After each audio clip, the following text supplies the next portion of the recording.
Okay, good morning. My ears are plugged. We know how you have to be here. I would film my face for the world to see a face because that's good. Face is good. I have bad speech. I'm traumatized. We know why. My ears are plugged. It's better I don't. And I'm really self conscious of how I look after what I have been put through in this house at 1509 S Street Northwest. So it's truly better for functionality that I don't get caught up in my appearance.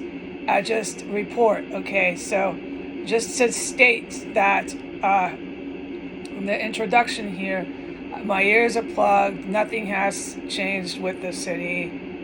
They're animals, if you want my opinion. I can't believe they bring children in this kind of hell. You want my opinion? I think they're on drugs, and I think their babies need to be checked for addiction. I think they did drugs all through their pregnancy. This is the stuff I thought about. Of course you do. It's a free thought to have. Because there's too much drugs, and there's too much people checked out. Checked out by, they don't seem to have any conscious or any capability of having any cognitive thought. They're just out of it. And you can really tell by the way they stare into outer space. They just stare like they're on something. They're in outer space. And then they get real hostile, and the aggressive, violent behavior they have is also classic textbook of someone who's really addicted to drugs. Just a wacko, on dope. And I'm sick of it. And so, of course, you see wackos on dope, and they have babies. What do you think you're going to think? All right, enough said. So my ears are plugged. The city has not changed. They're roaring everything they can down the roads, screaming their sirens, and fucking had enough of it here. All right. And so in my intro, I got to tell you that, and I got to tell you that my self-esteem is taking a beating, an absolute beating. And I don't want to get caught up in how I look and keep talking about that on the freaking camera. It's not that it's bad. It's perfectly normal and natural. It comes natural to most women. It comes natural to me. We are women, and we can care and love ourselves and want to look pretty. There's nothing wrong with that, babe. But I can't get caught up in that right now. My ears are plugged. This is absolutely horrifying. And I get caught up in that because it's actually a release, and it's psychological because I'm hysterical. And I'm not able to focus, because when you see how you look, it jars you emotionally.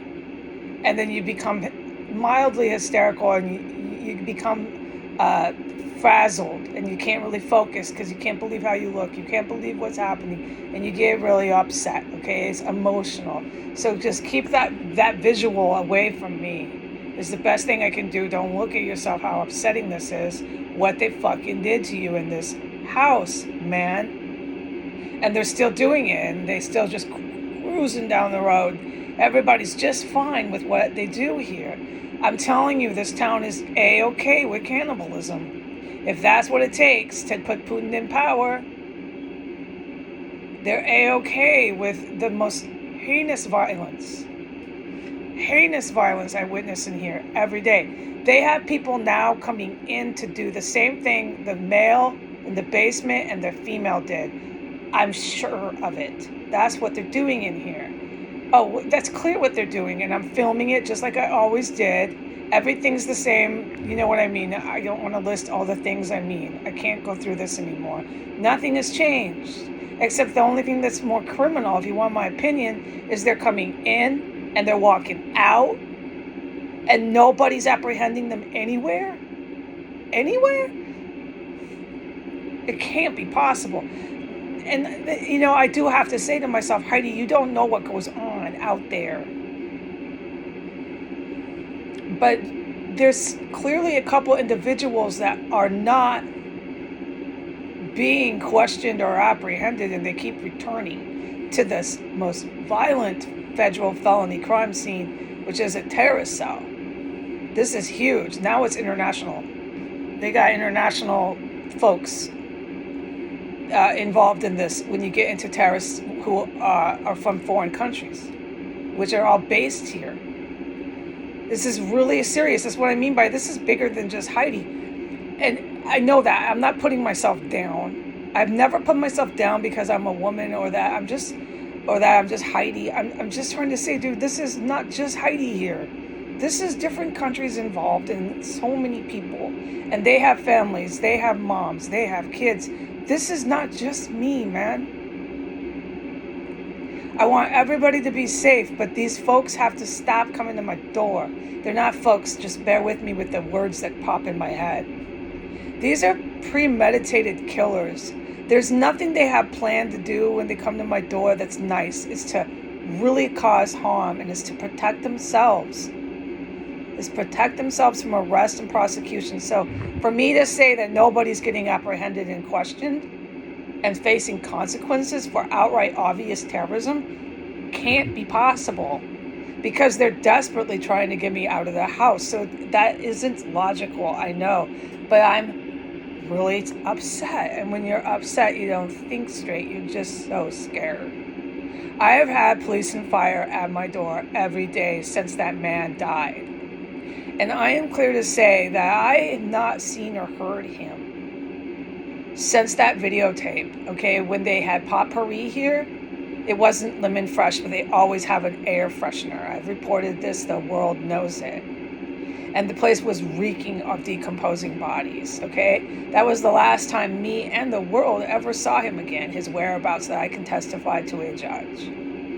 Since then, I'm clear to say this, they had somebody impersonating his presence, without any doubt. They had someone walking around pretending to be him. There's so many things that this individual or individuals did in here to impersonate his presence. They had TVs and music. They had everything going. The TV would go on, and then the music would go on, and then you would hear the footsteps of him, but never see him, never hear him talk. Oh my God, they would, something was going on with the dining room light. Oh my God. There was things I clearly noticed that he wasn't here. The mail was not being picked up. The cats were being trapped by other people. And then there was always people upstairs. Like, okay, now I think the world who's listening can tell that I could tell you so many things that could go on, and I could go on and on about all the stuff I witnessed that they did to pretend this man in the basement was still alive. It was really serious. And then the rent came. My biological mother sent the rent. I saw it coming in the mail. I went down and got it. That was another day they tried to impersonate him, and they were shuffling their feet in the middle of the afternoon and late in the morning. And the TVs, and they were they cooked. There was cannibalism, but they cooked some food a couple of times.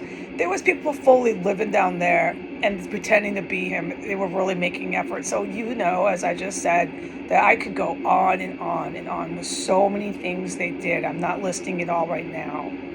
No, it was so criminal. And then I saw how the rent was sent, and I realized somebody had contacted her, and he was dead. He was dead. Who contacted her and had the rent sent? So I grabbed that check, and then that day when the rent came, there was so much violence and combat and booming and war is what I call it. These are my words I choose in this house. From the basement of this house all the way to the third floor, on every floor throughout the day and night. So definitely in my mind, I connected the dots. Something to do with that rent check was a big deal. And then those people came in from DCFD like a day or two later and took all the mail and went through the whole house and were upstairs pretending to be the police or DCFD. They had emblems. I filmed them. They were just grabbing shit and shoving it in bags. They wanted that check and whatever else was coming in the mail that had their names on it. These people who were dead. It was so fucking serious. There's other stuff and things. There's a lot of other stuff and things that they did to impersonate. After that, they still impersonated him, that he was alive. The only thing is, I didn't hear outright someone pretending to walk around. That was the only thing that stopped. And then about the time that that female you see or hear who's claiming to be related to this dead man, about that time is when the TV completely shut off and the music completely shut off, and the house was as stark and clear as it could possibly be, completely empty. And that was to my hand to the judge not even 3 days ago. So they had TV and music and someone down there impersonating his fucking life and alive up until less than 72 hours ago. And I wasn't allowed to say anything. The dead bodies were filling the house, and then they got really, really, really bad and stronger when these people started coming in. But none of this has stopped. The dead body decomposing stenches, the chemical stenches, none of it has stopped. And I can't talk about all of it. Like, there's some stuff I really can't. And we're at 11 minutes, so it doesn't, really apply right now to start getting into all that right now. But as you would expect with any witness sitting in this property, which is me, there's massive, massive events I'm witnessing around the clock in here. Yeah. And the people up there running around with shoes and boots. And this is just wild. And so then now they're in here, coming in here every day, on foot, in and out, banging on pipes, doing everything. The fumes have gotten out of control. I'm at my wit's end. And then they're bringing nothing but police and fire to my door literally every day now. And this is what I mean. Like, that day that the DOA was upstairs, it was really scary for me and the world to watch this. I don't think he was hauled out, dude. Where did he die, if he died? I think he did, okay? I do think so, but I need proper authorities to let me know what's going on. Not terrorists coming in here engaging in criminal felony terrorism. And their cops to keep coming to my door because they got a problem with something I did in a terrorist cell. They're making up problems. And I can't take this anymore. I'm absolutely at my wit's end. All right, no more protecting terrorists in Washington, D.C. Absolutely no more of it. Okay, bye.